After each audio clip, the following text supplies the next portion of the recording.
బంగ్లాదేశ్ ప్రభుత్వం బెంగాలీ ప్రజలకు good news చెప్పింది.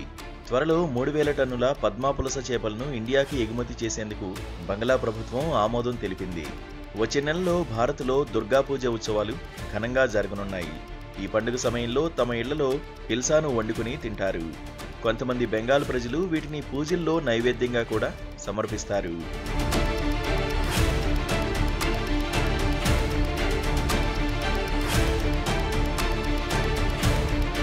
ఇటీవల బంగ్లా మాజీ ప్రధాని షేక్ హసీనా ప్రభుత్వం కూలిపోయి తాత్కాలిక ప్రభుత్వం ఏర్పడడంతో ఈ ఏడాది భారతదేశానికి హిల్సా చేపల ఎగుమతిని నిషేధిస్తున్నట్లుగా ఈ నెల ప్రారంభంలో పేర్కొంది. ఈ నిషేధాన్ని ఎత్తేయాలని బంగ్లాదేశ్కు చెందిన చేపల ఎగుమతిదారుల సంఘాలు ఇటీవలే ఆ దేశ వాణిజ్య శాఖను కోరాయి. ఆ వినతిపై బంగ్లాదేశ్ సర్కార్ సానుకూలంగా నిర్ణయం తీసుకుంది. దీంతో తొలి విడతగా బంగ్లాదేశ్ నుంచి భారత్కు 3000 టన్నుల హిల్సా చేపలను ఎగుమతి చేయనున్నారు. ఈ చేపలతో దుర్గా పూజ వేళ భారత్లో భక్తుల అవసరాలు తీరుతాయి.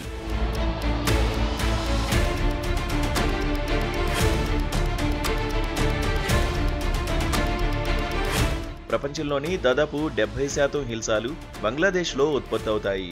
2012లో తీస్తా నది నీటి భాగస్వామ్య ఒప్పందంపై భారత్కు బంగ్లాకు మధ్య విభేదాలు తలెత్తడంతో ఈ చేపల ఎగుమతిపై నిషేధం విధించింది. ఈ కారణంగా పశ్చిమ బెంగాల్ మార్కెట్లలో వీటి ధరలు విపరీతంగా పెరిగిపోయాయి.